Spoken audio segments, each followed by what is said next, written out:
Good evening, everyone. Great to see everybody and to have you here and to share this time together. And again, I trust that we can learn, we can share together, and that we can unite our efforts together, that we can be profitable in our community, and we can do those things that would be beneficial. I want to talk a little bit this evening about natural law, about nature's God, about common law, and God's law, all used to establish the principles of liberty. I want to share with us a few phrases, at least out of the Declaration of Independence, as I know that you that have been here regularly know that this is some of my favorite writings, some of my favorite documents.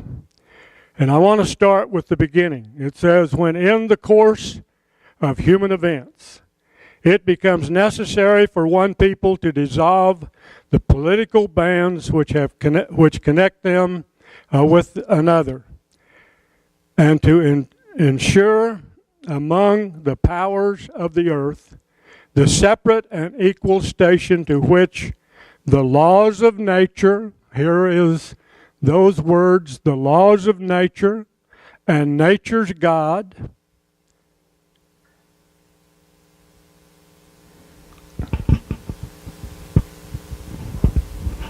I'm getting about 40 and my eyes is getting a little dim here. When nature's God entitled them a decent respect to the opinions of mankind, requires that they should declare the causes which impel them to separate. They were getting ready to declare their independence. We hold these truths to be self-evident, that all men are created equal, that they are endowed by the Creator with certain unalienable rights, that among these are life, liberty, and the pursuit of happiness. That to secure these rights, governments are instituted among men, deriving their just powers from the consent of the governed. My point in reading that is to share with you the very thought in that last phrase there, that man's rights existed before government. Our God-given rights was given with the creation of the universe. That's part of the creation. And governments came much later. Okay. Creation tells us and depicts the very laws of nature around us every day, yet today.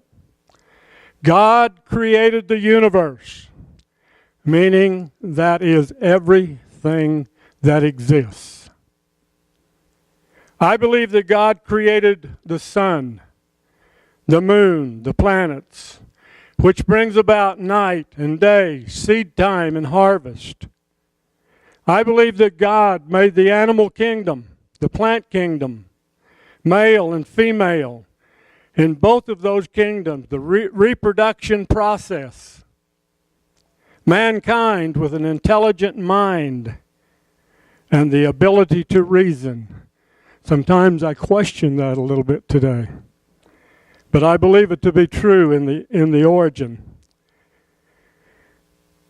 Our inalienable rights were a part of the very creation of God. All before governments existed. All working together to bring about harmony and unity and prosperity. So what is liberty? Liberty is the ability to exercise your inherent God-given rights without interference or coercion. Manage your own affairs, your life, private property, and be able to keep the fruit of your labor. Because mankind does not always have an angelic nature, governments had to be established to maintain order, harmony, and to establish justice and prosperity. Civil laws govern the actions and the affairs of the citizens between themselves. Civil government or civil law based on natural law or God's law says, thou shalt not murder. Thou shalt not commit murder. Thou shalt not steal. Thou shalt not bear false witness. Thou shalt not covet or swindle your neighbor's wealth or his goods or his property. Thou shalt not commit adultery. Civil laws of restitution were established, likewise to bring justice to those who suffer from wrongdoing. Our founding fathers were wise men of their day, and they studied ancient history and ancient governments of many of the great empires. They studied the Babylonian Empire, the Greek Empire, the Roman Empire, in search of a form of government whereby the people had liberty. They found that when the nations, the great empires, were ruled by kings, by emperors, by dictators, by aristocracies, meaning the wealthy and the elitists, the people always suffered tyranny, despotism, poverty, low self-esteem, slavery, crime, mostly committed by their government. So our founders understood the greatest enemy to personal liberty was government. Is that not true yet today? That the greatest enemy to our personal liberty throughout the world is tyrannical government. Our founders understood that the only way for a country to enjoy personal liberty and the ability to exercise their God-given rights was to form a government of the people, for the people, and by the people. The people as the sovereign and the arbiter of their government. The preamble of the Constitution declares the very purpose of our Constitution. And it says, we the people of the United States, in order to form a more perfect union, establish justice, ensure domestic tranquility, provide for common defense, promote the general welfare, and to secure blessings of liberty to ourselves and to our posterity, do ordain and establish this Constitution for the United States of America. In the Constitution, it spells out quite clearly that the people are the sovereign authority. That we have a representative form of government with delegated powers which are enumerated and few. We have the three branches of government with checks and balances so that no one branch stands alone or acts alone, only under the delegated powers given to them by the people spelled out in the Constitution. What should be our deepest concern as judges are seated on the bench?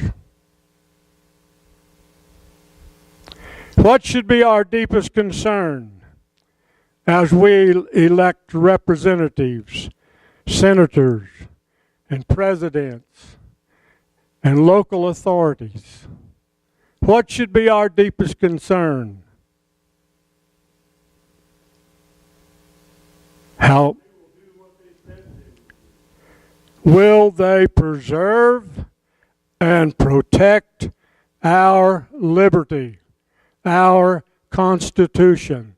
That should be the way that we measure the men that we are going to vote for, that we are going to elect. Will they stand for our liberty?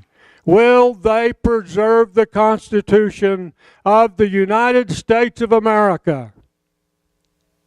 Will they operate within the parameters of the delegated powers that are spelled out for them to operate in? Those things should be our deepest concerns. Not how good looking he is, not how handsome he is, or how well he speaks, or what his bankroll says. But will he preserve our liberty?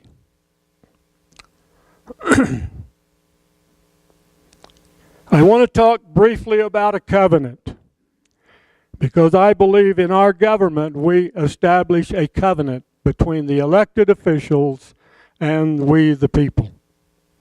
A covenant as we the people elect our congressman and president. Do we not enter into a covenant? Covenant meaning a solemn, binding agreement between we the people and those that we elect. What are the terms of the covenant? For the elected officials, what is their part of the covenant? Their part of the covenant is to preserve and to protect the Constitution and to pursue only their delegated powers given them. That is their part of the covenant. What is the people's agreement? What is the people's part? Our part is that we will pay you X amount of dollars for your service for 2, 4, or 6 years, whatever the term may be. Would it be fair if we only paid them on the percentage of the time they voted to uphold the Constitution? How about 15% of the time that they vote constitutionally? Would it be fair that we only give them 15% of what we agreed to pay them? Seems fair to me. If they voted 28% of the time constitutionally, wouldn't it be fair that we only gave them 28% of what the agreement was? I believe that would be fair. But it doesn't seem like it works that way.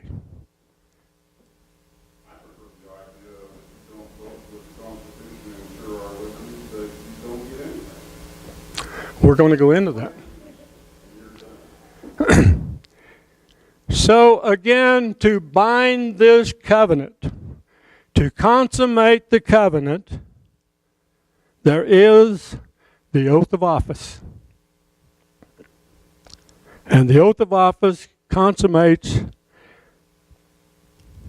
this solemn promise that is made between the people and their representatives and God the Creator, the giver of our rights, as a witness to this covenant. Now, to me, that's a pretty serious situation.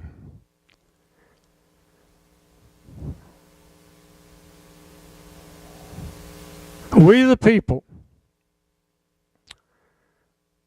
the men and the women that we elect, and we trust them with our most valuable assets that we have. Would you agree tonight that we're trusting those men that we send as our representatives, as our president, that we're giving them trust over our most valuable assets that we have? Is there anything that you would trade tonight for your liberty? I trust there isn't. We trust our life, our liberty, our pursuit of happiness, the right to protect ourselves and our property, and to keep the fruit of our labor. And they witness before God and swear an oath before the ever-living God that they will do that.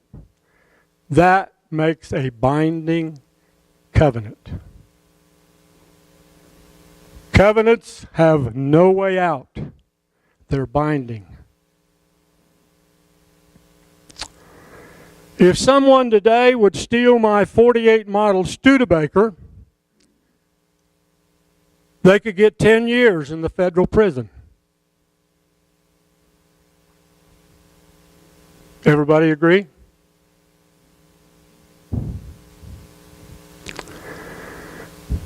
Our president and our representatives, our judges, our federal workers can plunder away our rights and our liberty and allow me and my family, the generations to come, to be bound with the chains of tyranny and forced into slavery. Not in the cotton fields, but a slave to an immoral, corrupt system of government. That's the power they have if they do not obey and honor their oath.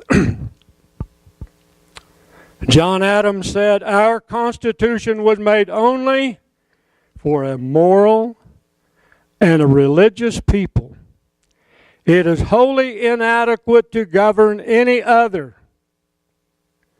Religious, meaning a people who has a deep respect and honor for God. That's how this country was founded, upon natural law, upon God's law, upon the laws of nature's God. It was founded upon those principles. I'm convinced, and I hope no one will take an offense at what I say, but I, for myself, am convinced that a great number of our politicians today go to Washington not to root out the corruption, the plunder, but to share in the benefits of the plunder.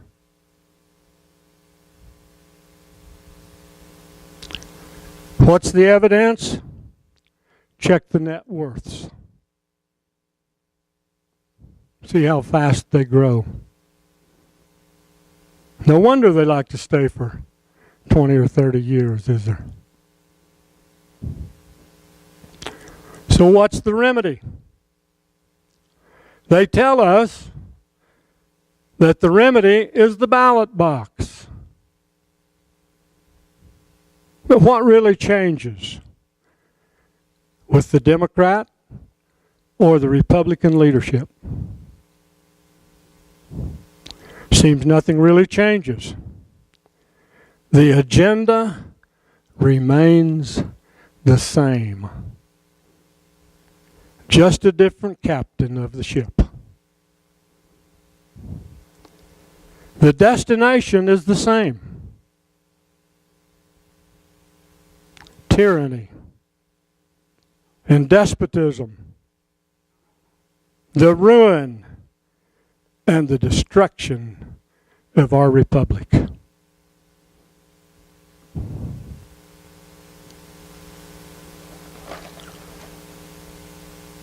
What happened to the laws of impeachment? Were they not guaranteed in our Constitution? The original wording was for impeachment would be for misconduct, dishonor, lack of integrity, flawed character, abuse of power, treason, and bribery. That was the original intent. That if men did not conduct themselves orderly and they were part of these crimes, then they were impeachable. They were not fit to serve because they broke the covenant that they made with the people. It was intended by our founders for this to be a remedy, to impeach presidents and judges for bad behavior. There is also laws written in the USC codes that says it is a criminal offense to violate the oath of office and is punishable by prison time and fines. People, we've got to find our tools. And we got to know how to use them to change the situations that we're dealing with. Could I share with you again my opinion? And that is that America's root and core problem is a moral problem. We have abandoned our values and the foundational principles that this great country was founded upon almost 240 years ago. Liberty lost is slavery, despotism, and tyranny in exchange. May God help us, is our prayer tonight. Thank you.